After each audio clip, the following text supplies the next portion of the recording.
дээгэр үргэлжиж байна. Улаанбаатар Төв аймаг явах замд олон улсын томоохон цогцлборыг барихаар болсон байна. Нийтдээ 200 мянган хүнд үйлчлэх цогцлбор нь хурал цуглаан худалдаа үйлчлэгээ үцэглэн ярмаг зохион байгуулах зорилготой баригдаж байна. Хотын төвлөрөл жилийн тусам нэмэгдэж байгаа энэ үед олон улсын арга хэмжээг Улаанбаатар хотод зохион байгуулах нь иргэдийг бухимдуулах нэг шалтгаан болж байгаа юм а. За учир нь олон улсын томоохон хурал цуглаан боллоо. Гадны төлөөлөгчид хүрэлцэн ирлээ гэхэд автозамынхаа хөдөлгөөнийг бүрэн зогсоож нийслэлчүүдийн амьдрал хэсэгтэл зогсон байдалд ордог. Тиймээс ч цаашид олон улсын төвшөнд зохион байгуулагдах томоохон хурал чуулган семинар болоод үцэглэн яамгийн үйл ажиллагааг явуулах олон улсын томоохон цогцлбор байгууламжийг хотоос зайдуу барьж байгуулахар болжээ. За Улаанбаатар хотоос Төв аймаг явах замд баригдахаар төлөвлөж байгаа цогцлбор нь нийтдээ 110 мянган метр квадрат талбайг хамарсан байхаар зураг төсөл нь боловсруулагдж байна.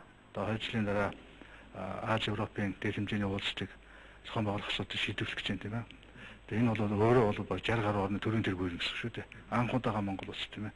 1-2 орны төрийн тэргүүр зэрэг ирдэг тийм ээ. Нэг зэрэг бол гихмшингээр ийм хэмжээний арга хэмжээ одоо бидний нуруунд дээр иршээ.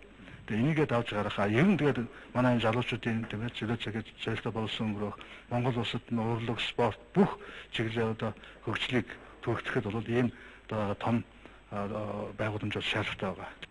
За олон улсын үцэглэн яамгийн цогцлборын 40 мянган метр квадрат нь үцэглэнгийн танхим байх бол 30 мянган метр квадрат нь хурал чуулганы танхим байх нэ. За үлдсэн 40 мянгад нь бусад үйлчлэгээ явуулна. За уг цогцлборт хурал уулзалтын танхим үцэглэн яамг зохион байгуулах, мөн талбай, урлагийн тайз, кинотеатр, дэлгүүр, худалдаа үйлчлэгээ явуулахаар төлөвлөжээ. За мөн спортын арга хэмжээч зохион байгуулах боломжтой юм. За жилдээ 200 мянган хүн үйлчлүүлсэн гэсэн урьдчилсан судалгааг гаргаад байна.